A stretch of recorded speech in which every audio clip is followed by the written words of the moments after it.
right, ladies and gentlemen, welcome to the Engearment.com podcast. I'm your host, Sean Sewell, and this episode is going to be a lively one. We have a really great guest, Will Coleman.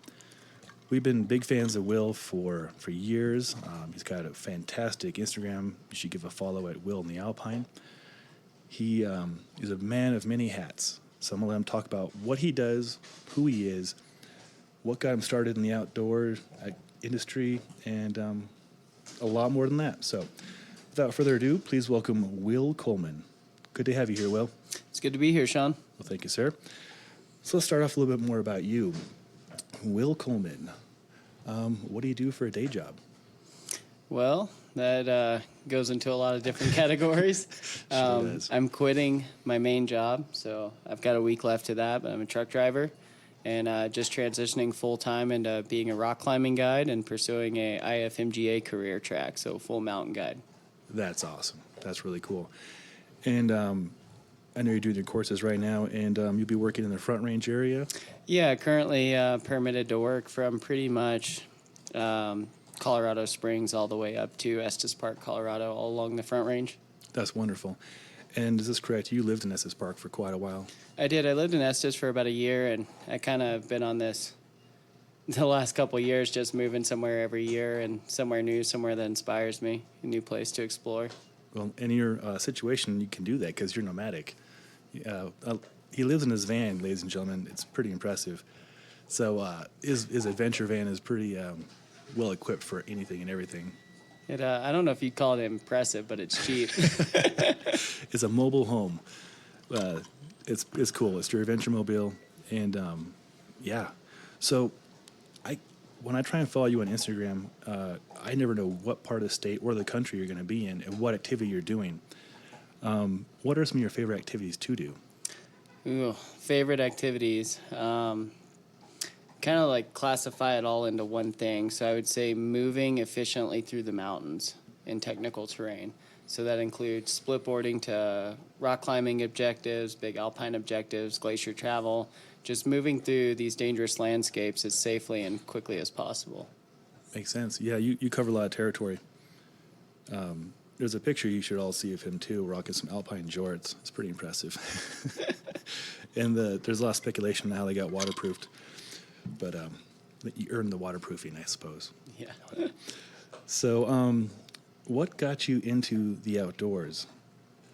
So it's kind of, I did the whole typical like suburban Boy Scout thing, and we went on like 2 camping trips a year and had a fake campfire indoors, and by a bunch of people who knew nothing about the outdoors, but we all thought we did. But the mountains drew to me when I was about 8 years old. We went on a trip for Christmas as a family, and we just started driving north in search of snow. I grew up in rural Mississippi, and we don't get much snow down there, so we just wanted to see a lot of it. We worked our way through the eastern U.S. and ended up in West Virginia. And at West Virginia, I saw my first ski resort. I'd never seen one before. I didn't really know what skiing was or anything.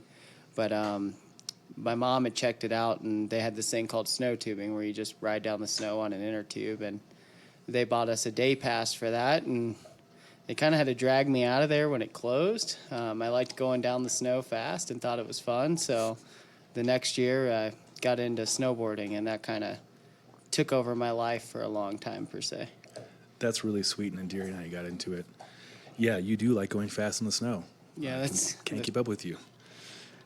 That's my forte. It's the only thing I'm okay at. I kind of suck at everything else, but pretty damn good snowboarder. You're being humble. He does a lot of activities. Recently, you started mountain biking, right? I did. I had someone come into my life that introduced me to biking at just the right time. I had just hurt my knee running, and I love to run, and decided bikes could be fun too, and you can cover a lot more mileage. So kind of taken to that as hard and as fast as I can. So another way to kill myself, essentially. And improve your fitness. Well, that's really cool. Yeah, your activities, the guiding, the splitboarding, the snowboarding, the biking, the running. Is there anything else on there we missed? Climbing, a lot of climbing. A lot of climbing. Ice and rock. Well, yeah, about the climbing and the guiding, what's your favorite part about guiding? Ew, that would be, this is going to sound like so cliche, but sharing my passion of the outdoors with people. I came from rural Mississippi. I didn't know rock climbing existed. And what I thought of rock climbing might be scrambling up a couple boulders, and that's rock climbing. Never did I realize the expanse of what it is. So I love when people come to Colorado from out of state or something like that, or that don't have this where they live, and they get to experience it for the first time. And everyone at first, your initial reaction is like, that's crazy, I'd never do that. Like, that was my thoughts. Like I watched a documentary called Valley Uprising, and I was like, those guys are nuts. And the next day I found myself in a climbing gym.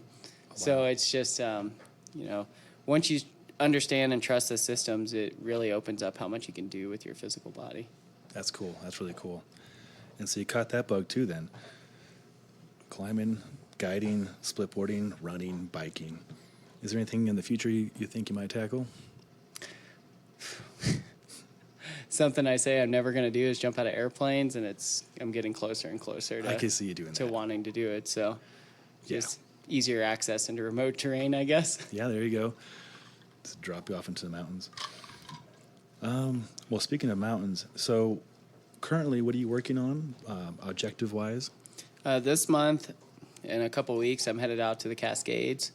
Got a couple routes out there we're attempting. Some of them are fairly hard, and it's just all in preparation for a bigger goal later down the road. But basically, Cascades are the big thing for this month, and then we'll be transferring right back into ice season in the fall and hoping to get really strong on ice this year. Oh, that's cool. How long will the objective be out in the Cascades? We're doing 3 different objectives, and each one will take about 3 days. Nice. Well, that leads us to the question. This is the Engearment podcast. What gear are you taking with you, and what are you looking forward to trying out? Still working on what else going with us, because it depends what comes in, but hoping to be taking some new tents from MSR. Love to test some of those. Taking an Alpine Rope from Mammut that I've been using for about 6 months now. I already did a review on. I love that thing. Probably my favorite thing to test is ropes, because it amazes me we can make them thinner and thinner, and they're still just as strong. So it just makes life so much easier. Yeah. You did a good job explaining to me why the longer rope would be more beneficial. Do you want to tell our readers about that, the different sizes and benefits? Yeah, just a quick rundown on ropes. For doing stuff that you're pretty dialed on, where you're not going to fall, like thin ropes are definitely the way to go. They're easier to maneuver. They're lighter weight. Length can go a lot of ways. I'm using an 80 meter because I like to run like 300-foot pitches at once. So you can cover 300 feet of ground at a time versus, with the 60 and 70, it's just a little bit shorter. It's not a lot, but just for efficiency, it just moves faster. That makes sense, yeah. I remember you and your partner for that first trip were explaining that to me, and made a lot more sense. I didn't know why different lengths would matter, but cover more quicker. Definitely. That makes sense. Yeah, so hopefully this MSR, the tarp comes in, and then the Access 2 tent, I believe. Yep, the Access 2. That's pretty cool looking tent. Pretty stoked on it. So we'll see how it holds up to the severe weather in the Cascades. Oh, it's super cool. And sleeping bag-wise, you're taking that Mountain Hardwear Phantom Alpine 15 degrees super light. I will. I love that thing. It might be a little too warm this time of year, but it's probably the best sleeping bag I've ever laid in. Nice. Yeah, I was impressed with it too, but it's much more your style. I'm glad you're using it. So what goes into a packing list for a trip like this? Next podcast. Do we have 2 hours? Seriously, we should have a PDF of this. I'll just do like a quick rundown. Shelter, a good form of shelter. 2 forms of ways to cook, because I don't know how many times I've been up and have a stove failed, or you run out of propane, or like I was up in the Tetons one time and a couple shows up and they forgot their propane canisters. Yeah.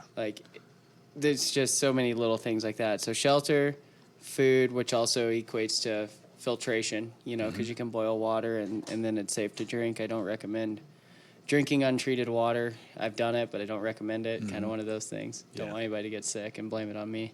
But other than that, safety gear. I mean, that's all personal preference. I've got some extensive medical training, so I carry a pretty significant med kit. But there's no point in carrying stuff you don't know how to use. Right. So, if you know how to do CPR and that's it, and can put a Band-Aid on, only carry a Band-Aid. Yeah. More than one, obviously, but it just comes down to what your acceptable risks are, and that's a big thing. Like, you know, sometimes you want to go light and fast and you don't carry anything, but everything plays into those decisions. Like, if I have to call for rescue, will I have service? You know, how quickly will they be able to get me out? If I'm in a really remote area, I'm going to carry a little extra stuff. I'm going to carry an emergency bivy and stuff like that. That's very smart. Yeah, I always carry a bivy year round. Yeah, that's good advice. And you're right, it's all personal preference too. Like, what are people comfortable with? I always overpack, as you always see. And it saved my ass before. right? And that's my justification. Everybody, the first time, God, that guy carries a lot of crap. And then stuff breaks. And we fix it and move on. Definitely. Good stuff here, Will. Some deeper stuff. Who inspires you? That is a question that I hate. And the reason I hate that question is because it's way more than just one person. It's the way people are. I'm inspired by many people. I'm inspired by people that are doing what they can to change the world. We have this whole mindset that, like, oh, I'm just one person. I can't change the world, and I see it every day. I meet people starting nonprofits when they don't know where to go. You know, they just have an idea and they act on it, and that inspires me. Like, I don't care if you're the greatest climber in the world, the fastest runner in the world. That's not inspiring to me. What's inspiring to me is people that are out there actually making a difference. I love to hear that, and I agree with you completely. It's not just one person or one group.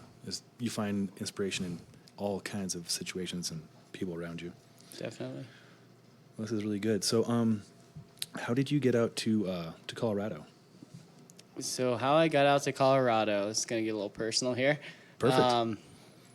So when I was in Mississippi, I was kind of living the perfect life. You know, I had my own business. I had a house, 2 cars. I was married. I thought I was doing everything that was right, and I was super young. Like, all this started when I was 20 years old. Wow. And, you know, whole keeping up with the Jones scenario, got to have the nicest, newest of everything. And it's like, I still wasn't happy. And I was also in a suburb of Memphis, which is not exactly the most desirable place to live or raise a family. So I kept moving towards this idea of, like, I'm going to move away. And I won't go into details, but a divorce followed, and I had already had plans to move to Colorado, so I acted on it. And I basically sold everything I owned that wouldn't fit in my Jeep, and I drove out to Colorado. Wow. And I'd never even seen the place. I just knew they had big mountains. I knew I could snowboard there. And at that time, snowboarding was like my only real connection to the outdoors. Yeah. And I moved out here, and it's just like every day is life-changing for me. That's like, beautiful. Every single day. This place is full of so many inspirational people and places, and, like, I don't know. If you've never been to Colorado, you should come for a week. You'll probably stay forever. Right. I think they will, especially they meet people like you. Well, that's like a movie script right there. You know, you just got in your Jeep and packed up, and you moved out here, and here you are making a name for yourself in the outdoor industry. Yeah, it definitely wasn't planned in that way. It just worked out, you know. And I was talking to a friend recently, and, like, there's kind of this thing, like, it's a mantra that them and I have, and that's saying yes to the universe. Like, if it makes sense, do it. You know, if it's hard, don't do it. Everything's going to fall into place the way it's supposed to if you just let it. Don't fight it. Don't fight the flow. I like that. Yeah, don't force it. I mean, you try and swim up the Arkansas River right now and tell me how that works for you. Probably won't end well. No. Wow. Well, gosh, what a beautiful story about how you got out here. And you've done a lot with yourself since you've been out here. I've watched you do so many different things. And I remember when I was going to meet you for the first time to give you some gear to test, and you rolled up in a semi-truck, barefoot with a trucker hat. I was like, this guy. You know, they say you can take the boy out of the South, but you can't take the South out of the boy. I saw it. It's true. So much fun stuff with you, Will. Will's been around for so many fun activities. Just a pleasure to hang out with, and always fun to spend time in the mountains with. Most recently, we were at the Outdoor Retailer together, and him and another writer, Eliza, and I spent the majority of time together. And watching Will operate these meetings, Mystery Ranch and Mountain Hardware and North Face and all these really big players in the outdoor industry, as well as small ones, startups as well. What were some of your favorite brands or products you saw there at the Outdoor Retailer show? I know, right? That's another one of those questions. Black Diamond, as big of a company as they are, they're paying attention to what people are having to say.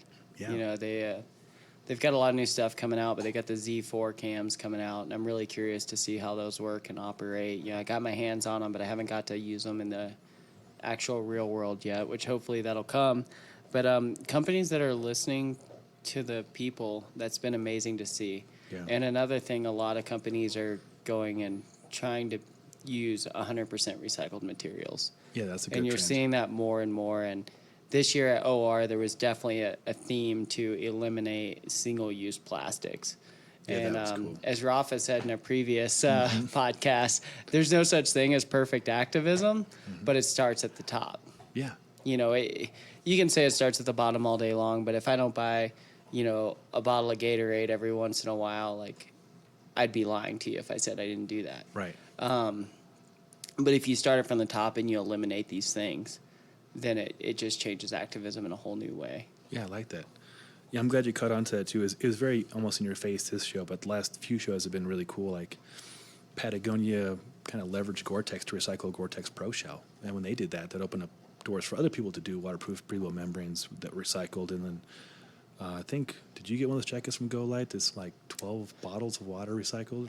I didn't get one of those, but I think it's a great concept. Right. And the same thing, too, with Eagle Creek. Like, I use Eagle Creek duffels for traveling, and they make them out of recycled windshields. Like, That's so cool. You can't beat that. Like, I'm sorry, but, like, all this stuff that we use goes somewhere, and we are all contributing to the problem, especially in the outdoor industry. Like, I hate to say this, but outdoor pursuits are selfish. They are selfish. But damn, do I love them. So it's great to see the companies that are in the outdoor industry going for it and trying to make a difference and trying to make a change. And it's very, very prevalent at outdoor retailer now. Yeah, I'm with you on that for sure. You get your big players like Patagonia and some of the other companies, and they're Keen. Keen's another big one. Keen is doing amazing things with eliminating single-use plastics. But you get those two companies that kind of set the standard, and then everyone else has to follow through. Right, because now they see it's a sustainable business practice, and if they're doing it, then the other companies should be doing it if they want to be anywhere in the same ballpark as them. Definitely. And Keen's setup this year was pretty fun too. Yeah. That carnival. That came out of Anywhere nowhere. I can find free booze and food at OR, I'm going to hang out. Oh, So yeah. this year that was at the Keen Fest. That was awesome. 2 shows ago, or was it last show, all the bacon and bourbon. Yeah, last year was definitely a big push on bacon. Sorry if we have any vegan listeners, but There's other foods out there too, but bacon's good. yeah, bacon's enjoyable. Sorry. That's true. Well, there's so much to you, Will. Is there anything else you'd like to share with the listeners about you, your passions, or what you want to accomplish in the future? I would just say if you have a dream, go for it. Yeah. Like making this lifestyle happen. When I moved to Colorado, I kind of jumped back into the same scenario. I was in Mississippi. You know, I ended up in a house and, you know, with a career that I didn't really like. You know, no offense to them. I liked the career, but it wasn't my passion. And you can make your passion your career if you have the drive. Yeah. Make time for it. Make it work. Like no matter what, like when I first got over here to the Engearment studio, I jumped right in the shower. Yeah. Because I get lucky to get 1 shower a week. And I miss those things. But this is pushing me in the right direction. This is me making my dream come true. It is. And you make those sacrifices. Drop what you have to drop. I don't care if it wrecks you financially. You might care, but I don't care about it. Yeah. Like, do what you think is going to make a difference in your life. Do what makes you happy. I love it, Will. Fully support it. And I've definitely followed that path. I came from a corporate world, and now I am getting to do this with you and go to these shows and play in the mountains, and quality of life is there. It's been an amazing ride so far. Hell yeah, Will. Well, much more ahead. Well, ladies and gentlemen, that was just a sneak peek into Will. We're going to have him back on here several more times to discuss more topics and more gear, more shenanigans, and cover his adventures, which is very, very vast. So, want to thank you, Will Coleman, for being you. Thank you for being on the show. I appreciate you having me. My pleasure. Until next time, I'm your host, Sean Sewell for the Engearment.com podcast. This is available on iTunes, Podbean, and whatever the heck other podcast things are out there. It'll be there. Until next time, take care.